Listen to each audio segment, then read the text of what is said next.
All rise, court is back in session. Thank you, you can be seated.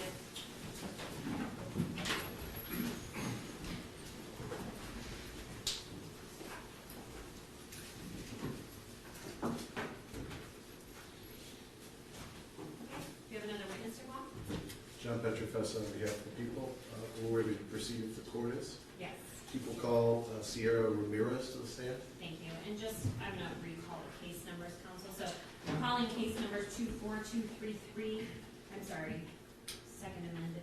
So calling case numbers 246318 and 246421, people of the state of Michigan versus Carlos Jose Hernandez and Joshua Zuazo.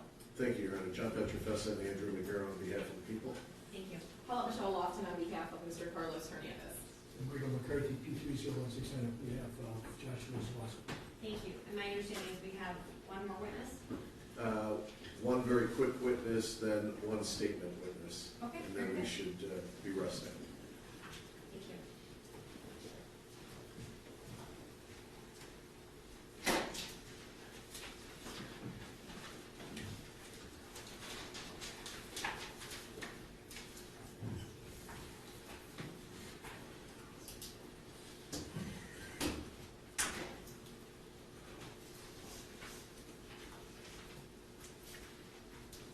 You approach on the right side, up the road, please swear in.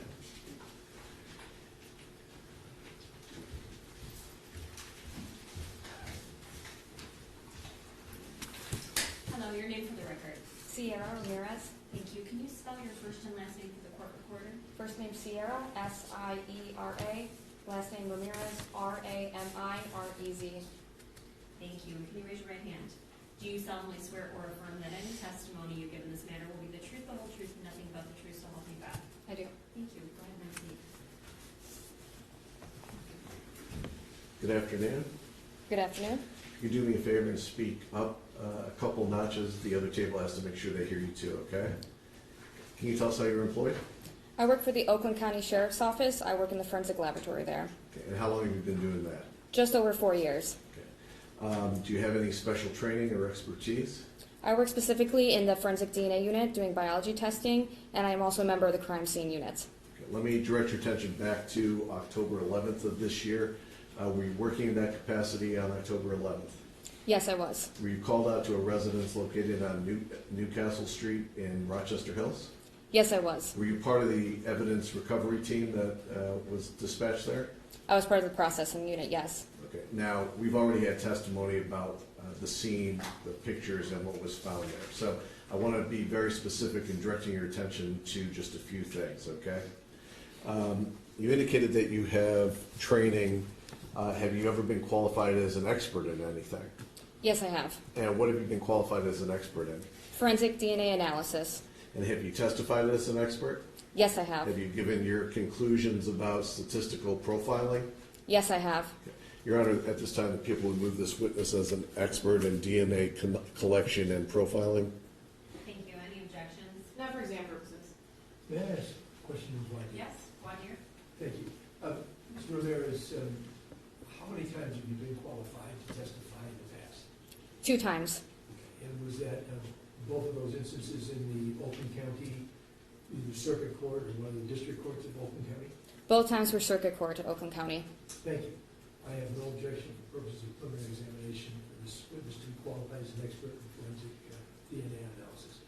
Okay, thank you. This witness will be admitted as an expert in forensic DNA collection and analysis. Thank you. As part of your duties, do you compile a report that has your analysis and conclusions in it? Yes, I do. If I could approach, Judge, if I Yeah. could show you People's Exhibit number 5, do you recognize that report?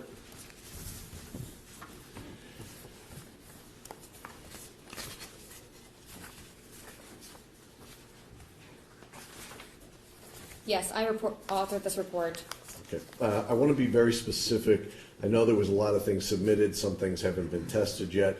But one of the things that has been tested, and I'm going to direct my questions to that, is item 172855. Do you see that on your report? Yes, I do.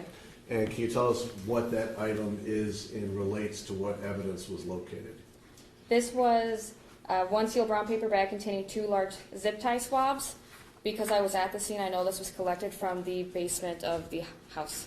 Okay, and do you know who actually did the swabbing of that set of zip ties? I actually did the swabbing at the crime scene myself. Okay. Did you later do an analysis of those zip ties? Yes, all the processing was done in our laboratory. Okay, and with the samples that you had submitted of known quantities, did you come up with any DNA profiling comparisons that match individuals in this case and those zip ties? Yes, I did complete a profile that was obtained, and I did comparisons to this evidence. Okay, and was one of the defendants' DNA located on that? May I reference the report? Yes.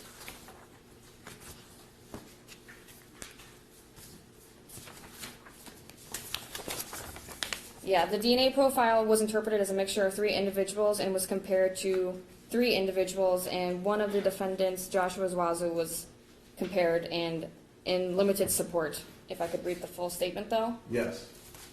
Based on the DNA typing results, it is approximately 50.5 times more likely if the DNA originated from item 172979, Joshua Zwazo, and 2 unrelated unknown individuals than if it originated from 3 unrelated unknown individuals. This analysis provides limited support that Joshua Zwazo is a contributor to the DNA results obtained. And was there any other identifiable DNA that was found on those zip ties? There was also a comparison to Hussein Murray, and may I read that statement? Yes. Based on the DNA typing results, it is approximately 871 quadrillion times more likely if the DNA originated from item 173030, Hussein Murray, and 2 unrelated unknown individuals than if it originated from 3 unrelated unknown individuals. This analysis provides very strong support that Hussein Murray is a contributor to the DNA typing results obtained. Thank you. I don't have any other questions, Judge. Thank you. I don't have any questions based on that, Gerard.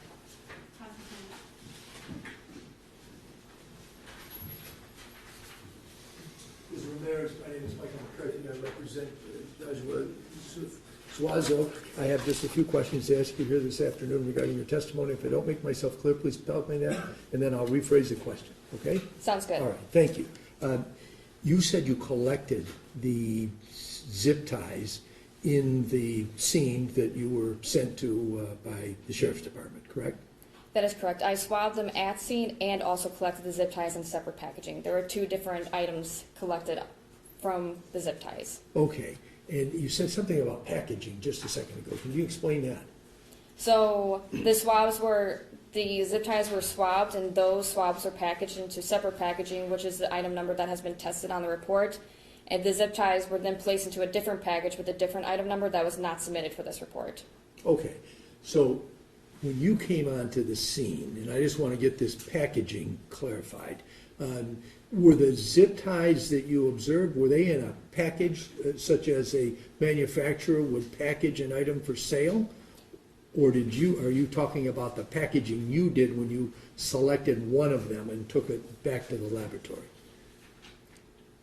Are you talking about the zip ties themselves at the crime scene? Yes. The zip ties were actually zip tied together to create it look like 2 handcuff type zip tie scenario. The pictures might do better justice to me explaining with words. Okay.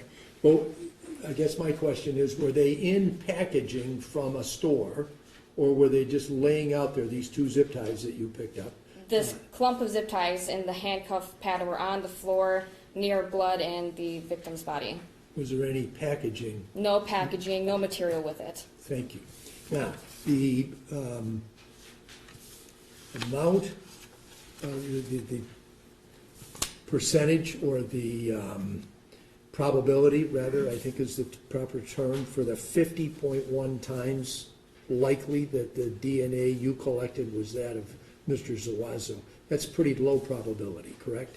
It's a likelihood ratio, and it was 50.5 times more likely. It is limited support, and there is a verbal scale on the back to help with that. And I'm looking at that very verbal scale, and I know that we have 0 probability means that it's excluded. 1 to 1.99 is uninformative, correct? May I look at my Oh, report? yes, certainly.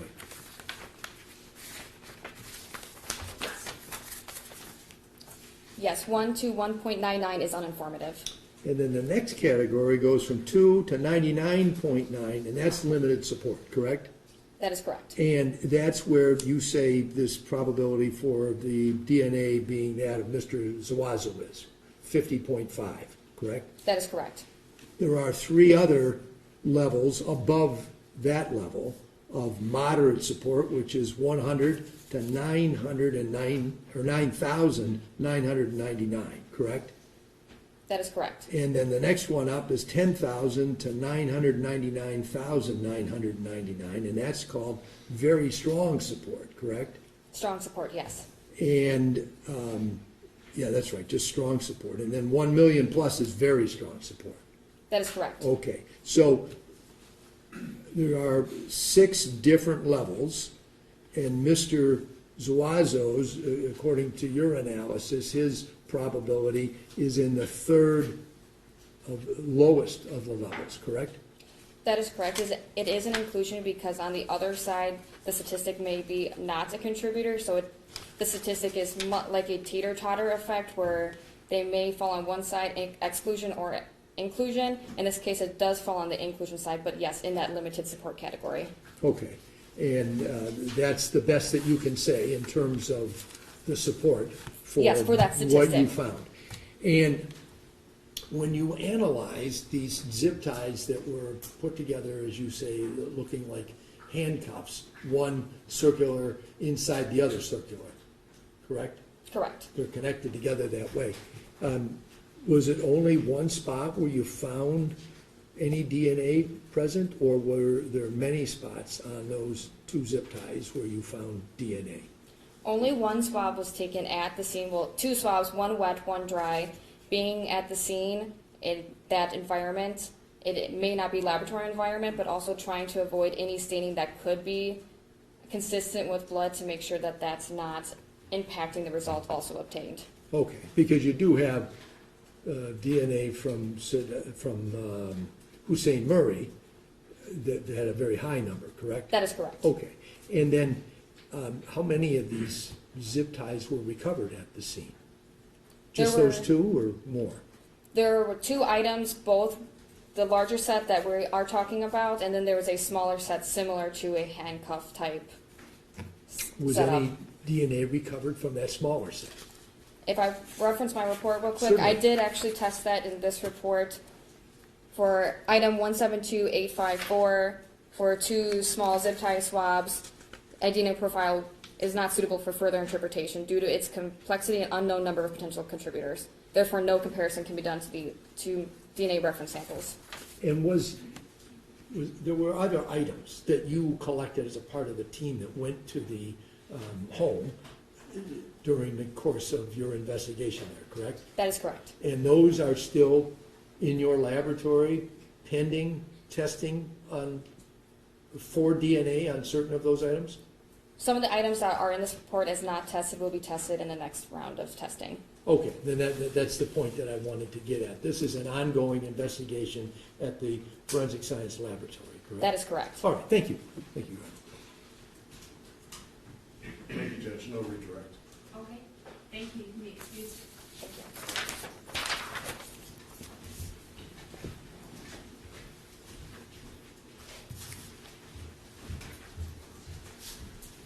We'll call Wendell Smith, Your Honor. May I go? Correct. Yes, thank Thank you. you.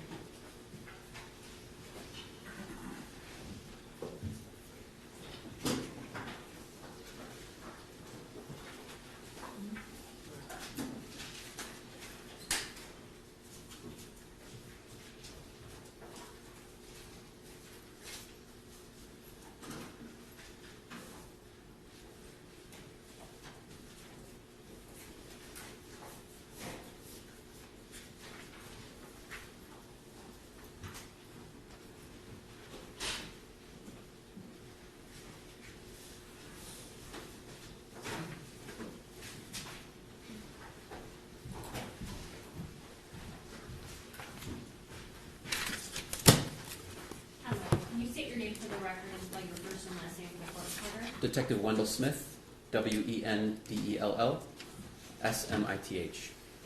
you raise your right hand? Do you solemnly swear or affirm that any testimony you give in this matter will be the truth, the whole truth, and nothing but the truth, so help you God? I do. Thank you. And sir, where are you currently employed? The Oakland County Sheriff's Office. In what capacity? I am a detective at our Rochester Hills substation. How long have you been employed in that particular capacity? About a year. And how long have you been with the Oakland County Sheriff's Office? 4 years. And prior to your employment with the Sheriff's Office, did you have any other law enforcement experience? 4 years with the Detroit Police Department. Did you say Detroit? Yes, sir. Okay. I want to direct your attention to October 17th, 2024. At that time, did you go down to Cato Parish in Louisiana? I did, sir. And what made you go there? That is where one of the suspects from a homicide that occurred here in Rochester Hills was arrested. And did you go there by yourself or with somebody else? With a partner, Detective Wiegman.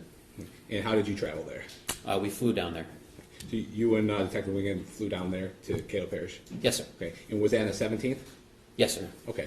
And did you speak to the person that you went there to see? I did. Okay. And was that person Carlos Hernandez? It was. And the person you spoke with that day, is that person in the courtroom today? He is. Can you please point to him, identify him by something that he's wearing? He's sitting right here wearing the orange jumpsuit. Yeah, The larger gentleman wearing the orange jumpsuit. thank you. Your Honor, let the record reflect and correct that he's been made Mr. Hernandez. The record will reflect that defendant Hernandez has been identified. Thank you, Your Honor. So you went down there with Detective Wiegman to interview him? Yes, sir. Okay.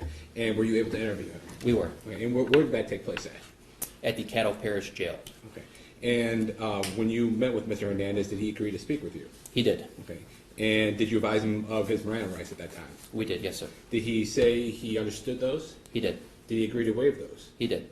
And then you, Detective Wiegman, and Mr. Hernandez had a conversation? We did, sir. Okay. And what, if anything, did you guys discuss? Excuse me, Your Honor, before the witness answers that question, I just want to put on the record my objection under the Bruton Rule, United States versus Bruton, any statement made by Mr. Hernandez to the detective that inculpates my client not be regarded or not be considered by the court because it's hearsay nature. People are aware of that. I believe the court will be able to differentiate between these two statements, and I don't think there should be any issues with that, Your Honor. Thank you. Very good. I just asked you to keep that in mind. And again, what did you guys discuss? We discussed the incidents that happened here involving a homicide. And did you explain to him that you were from the Oakland County Sheriff's Office? We did, yes, sir. And did he know why? Did he say he knew why you guys were here to talk to him? He did. And what did you guys discuss about that homicide? We discussed, he stated that he was unhappy with how the media was portraying him and that he did not do what the media was saying. He stated that he could prove that he didn't do these actions via an insurance policy. Did you explain to you what this insurance policy was? Sort of. He said he had recordings of a conversation on his phone and he had items in a black bag located in his vehicle, but he would not go into detail as to what those were exactly. And did you confront him or show him anything regarding the Ring videos? We did. And describe what happened with that. He at first denied being at the residence, but after being told that we had him on Ring doorbell footage, he stated he was there. So he described himself, that person you saw in the Ring video, that was him? Yes. Okay. What, if anything, else did you guys discuss? There was a handgun missing from the scene. We asked him what happened to the handgun. He stated that he never had the handgun and was not sure what happened to it, but he believes that it was sold. So while you're talking, he admits that there was a handgun there. He just didn't have it with him. It might have been sold. Correct. Did you and Mr. Hernandez talk about anything that was taken from that residence? We spoke about cell phones, which were also taken from the residence. He stated that the cell phones were discarded from his vehicle while driving along a highway in Michigan, but he was not sure what highway or where. So he admitted to having the cell phones from that location? Yes, sir. Did he say if he knew Mr. Zazo at all? Yes, he did. And what did he say about that? He stated they've been friends since childhood. And did you guys discuss about any items that were located at the scene that day? Did you discuss any of those things with Mr. Hernandez? No, sir. Okay. And did you ask Mr. Hernandez about Miss Murray at all? We did. And what did he say about Miss Murray? We asked him who tied Miss Murray up. He stated that he did not tie her up and that Joshua was the one who tied her up. We also asked him who struck Miss Murray. He stated he did not remember Miss Murray being struck. So he admits to Mr. Zazo tying him up and not himself. Correct.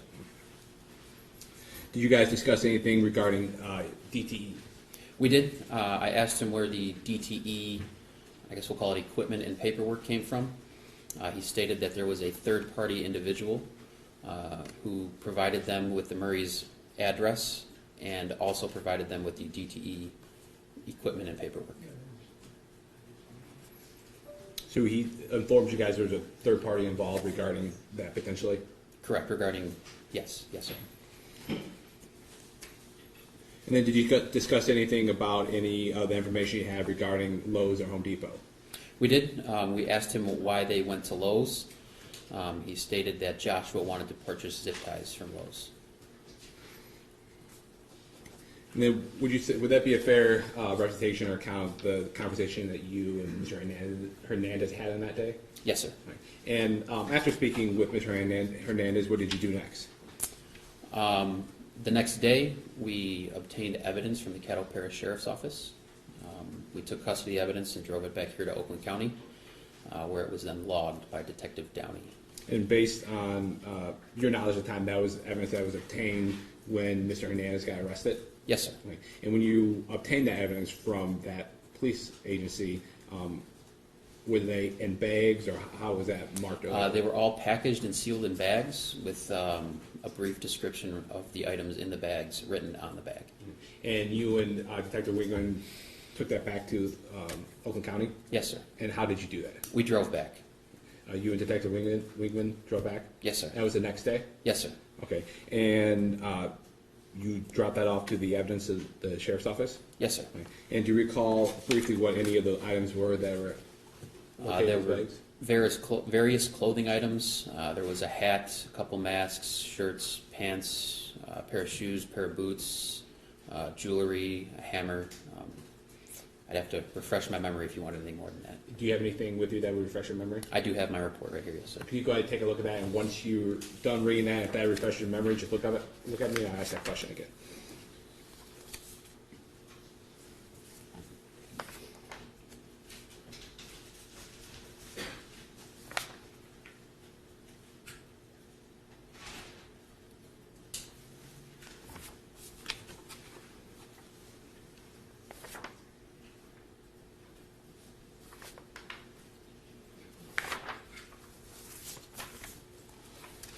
Did that refresh your memory? Yes, sir. Right. And briefly, do you recall what some of those items were that were marked as evidence?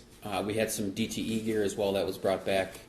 We took buckle swabs of Carlos's DNA. That was also brought back. There were some cell phones brought back. And lastly, when you were interviewing Mr. Hernandez, did you ask him why only Mr. Murray was killed that day? We did, yes, sir. And what was his response? When we asked him why only one victim was killed, he became irate and yelled something along the lines of, "What do you mean, why did we kill only one? It wasn't supposed to go down like that." Thank you. I have no further questions. I didn't hear the last part of what you just said. He said something along the lines of, "What do you mean, why was only one killed? It wasn't supposed to go down like that." Okay, thank you. Appreciate it. Yes, sir. Thank you. Any questions, Sam? Yes. Good afternoon. Afternoon, ma'am. Did you and your partner go down to the Caddo Parish Sheriff's Department to interview my client, or were you going there for evidence collection only? So we initially went for evidence collection, and once we arrived, we were informed by the Caddo Parish Sheriff's Office that Carlos had made statements stating that he wished to speak with us. Okay.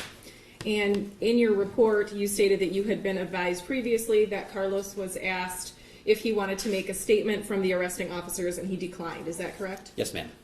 All right. Do you recall what time of day your interview with Mr. Hernandez took place? I believe it was in the afternoon sometime. I'm not sure the exact time. Do you recall the length of the interview? It was probably about an hour. Do you recall in that interview, either yourself or your partner asked my client if he had any mental health issues, and he disclosed that in fact he did have a pretty significant diagnosis? I Correct? do, yes, ma'am. Okay. And he did tell you that he was not medicated or he wasn't taking his medication, correct? Yes, ma'am. Okay. And it was your decision and your partner's decision at that time that you would continue the interview based on his answers. Is that fair to say? Yes, ma'am. Would you agree with me that throughout that 1 hour interview that my client repeatedly, when you asked him questions, repeatedly says, if you get me in front of a prosecutor, I'll give you the information. Yes, or ma'am. get me a prosecutor, I want to talk to a prosecutor. Yes, ma'am. Okay. And you continued the interview after he repeatedly made those comments, correct? Yes, ma'am. And you touched on this briefly when the prosecutor asked you, I think one of his final questions. My client also repeatedly says that it wasn't supposed to go down like this. It wasn't supposed to happen, correct? Yes, ma'am. Okay. And that was in relation to Mr. Murray losing his life, correct? Yes, ma'am. I have no further questions. Thank you. Thank you. I have no questions for this witness. Thank you. Thank you. Redirect. No, Your Honor. Thank you. Okay, you, sir. Thank you, Your Honor. Your Honor, at this time, people have no additional witnesses. Thank you. For Mr. Hernandez, we have no witnesses. Your Honor, on behalf of Mr. Suazo, the defense will not be presenting any evidence at this hearing. The defense rests. Thank you. Okay, closing argument? Your Honor, the people move for bind over for both defendants on all counts. I think the evidence, which you've clearly heard of today, has established probable cause for all the charges. I'll save any other argument if needed. Thank you. Your Honor, there has been a significant amount of evidence provided today. From the testimony, it was clear that the investigation is still ongoing. At this time, I do believe it's a question of fact for a trier of fact in the circuit court. Your Honor, I believe that it is a question of fact as well. I think there are issues regarding identification. There's continuing investigation being done by the Sheriff's Department, Rochester Hills Police Department, Prosecutor's Office. So I too think that this matter has to be determined by a jury in circuit court. Thank you.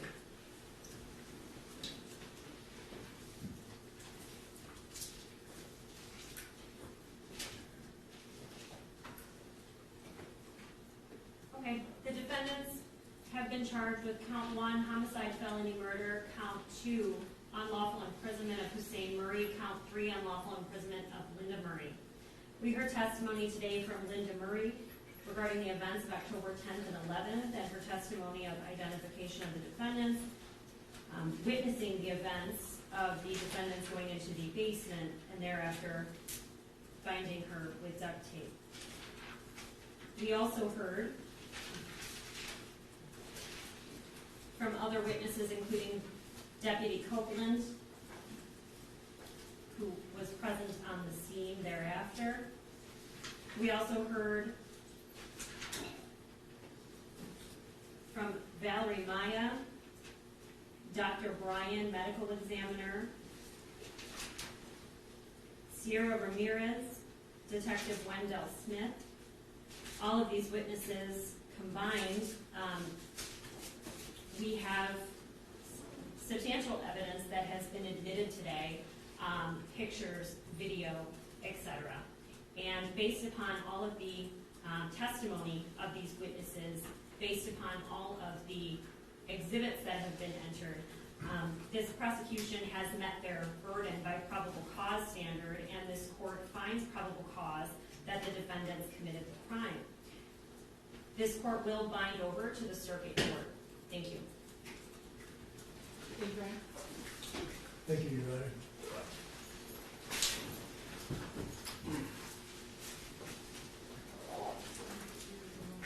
Yeah.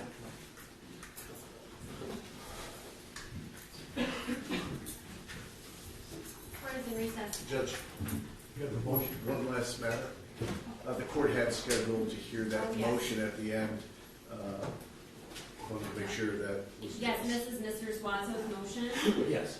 Okay, go ahead.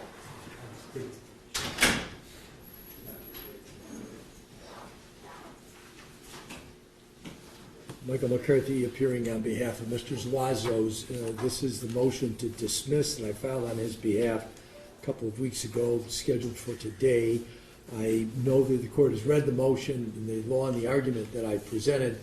There's just a couple of points that I'd like to highlight, and that is that just on the timing, he was taken into custody on the 14th day of October, but he was not arraigned on these charges until the 18th day. So there's this 4-day gap, and the law is that he be arraigned within 72 hours.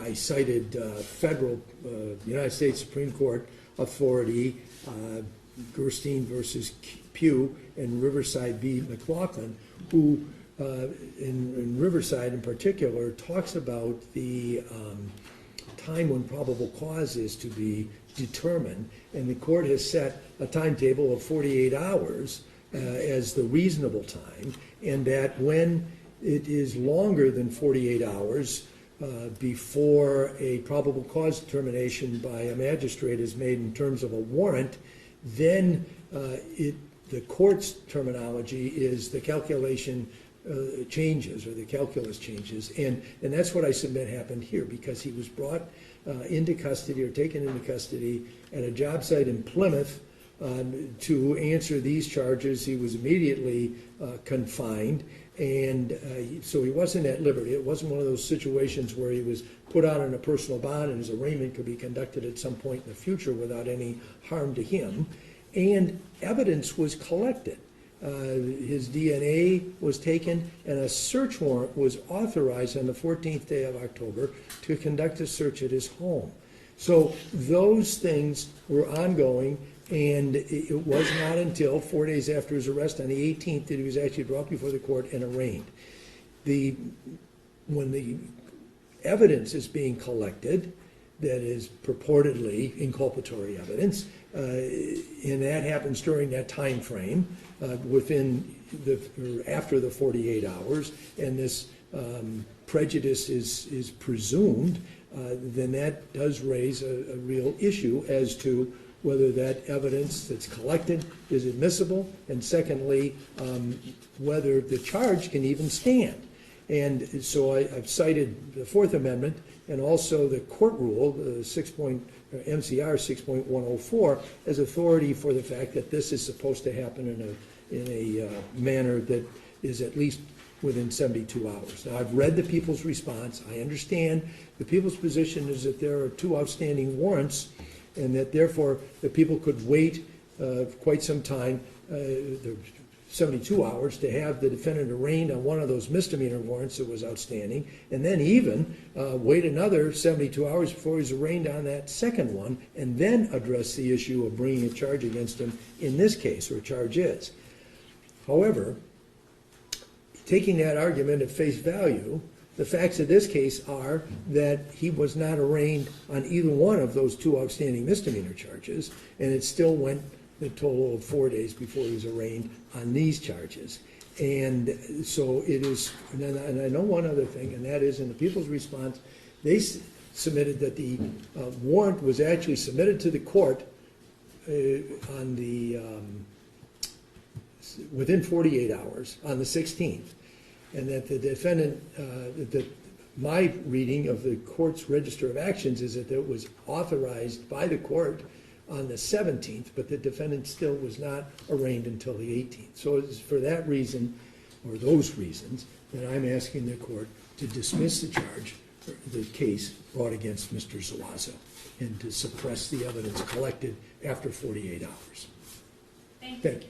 Response? Judge, the court's aware that I did file a timely written response after this motion was filed. There's really nothing additional to add other than indicating once again that the warrant was issued within 48 hours. There was nothing unreasonable about the delay between that and the court getting him physically here with an attorney to be arraigned. And there's certainly no, I think, at all violation. The other warrants would have kept him in. The fact that he's had no bond this entire time shows he wasn't going anywhere, even if he was arraigned the second he was arrested. So there's also no type of remedy I've ever seen for cases wherever a murder case has been dismissed under a search situation like this. So I don't think there's a violation in any way. It's certainly not unreasonable, and I think the motion should be denied. Thank you. Anything else? No, Your Honor. Thank you.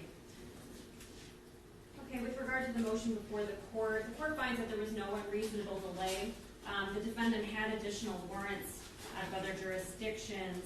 It looks like there was a warrant out of the Taylor Police Department and the Ecorse Police Department.